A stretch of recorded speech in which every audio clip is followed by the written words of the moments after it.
The problem with Ipsos Mori polls and polling in general is that people answer the questions that they are asked. They don't necessarily have great interest in the questions until they are placed before them.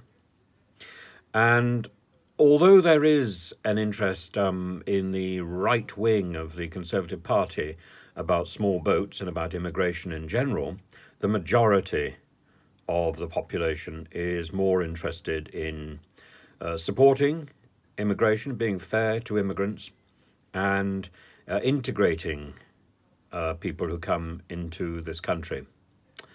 And the overriding concerns are about the cost of living, the NHS, and security on our streets. And while the small boats thing might be something that attracts Rishi's attention and Suella Braverman may be speaking loudest, it's only going to appeal to a very small part of the core Conservative vote. And it's going to be very difficult to pull it off. What I suspect is Rishi's plan is to set the balls in motion like a juggler, or like one of those people in the circus who used to spin plates. He's setting plates in a pattern of spinning, and as long as somebody can keep twiddling the sticks, everything is going to continue in motion until the next general election. And he will be able to say that something is happening. The reason we're doing this now is so that he can say that something is happening in advance of the May elections, the local elections. And I think this is all spinning plates, smoke and mirrors. And I think it could all come crashing down. Because the real bedrock of any form of Conservative recovery, any form of Conservative government, must be in the economy, which we're going to see a little bit more of next week when Mr. Hunt delivers his budget. Fascinating. And the economy, the security of our streets, the police force, which has been undervalued, of course, by the same minister who bangs on about an invasion. Her invasion is a distraction from the lack of effort that she's made to sort out the security of our streets. Her invasion is the flip side of the disaster of policing in our country. And that isn't something a Conservative Party can wave a banner and say, look what I've achieved.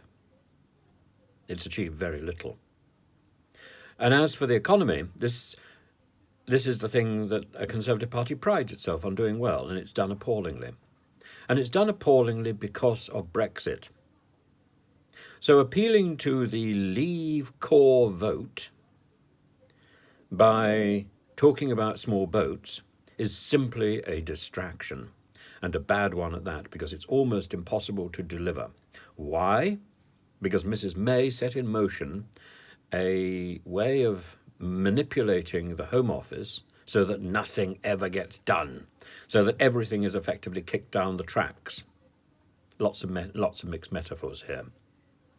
But Mrs. May's approach to all problems is to throw more paper at them, rather like you might get the kitchen towel out when the cat has made a mess on the kitchen floor. You throw the kitchen towel over the mess, and then you wait for somebody else to clear it up. In the end, somebody else will have to clear it up. It doesn't clear itself. And this mess is getting so overwhelmingly smelly that it's something that we can barely live with. And that is the small boats problem. The small boats in itself is not a great problem. It's just the accumulation, the stagnation in the Home Office itself. And that has led to people being put in hotels, to ratcheting up these huge bills every single day, which should never have happened. The person who should be paying for that is Mrs. May, because she set it in motion. It's her motions on the kitchen floor. And so really, if we're looking for who is ultimately responsible, is it Mrs. May? Is it Liz Truss? Is it Rishi Sunak? Or is it David Cameron, who was too arrogant to stop after the Scottish referendum and went on to hold the Brexit referendum and didn't campaign effectively? I'm not suggesting that Brexit should be reversed. No, not at all. But having made the decision, Brexit should have been followed through. And the person to do that was David Cameron. Instead, he jumped ship. And he said he wasn't going to beforehand. He jumped ship.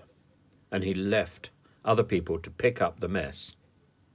He left, indeed, a person whose instinct is to throw paper towels at it.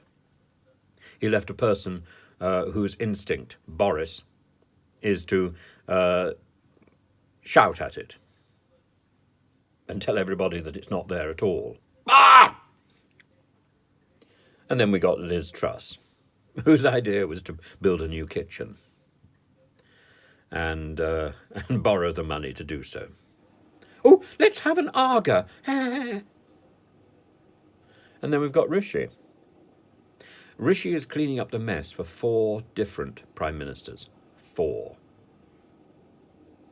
It's astonishing.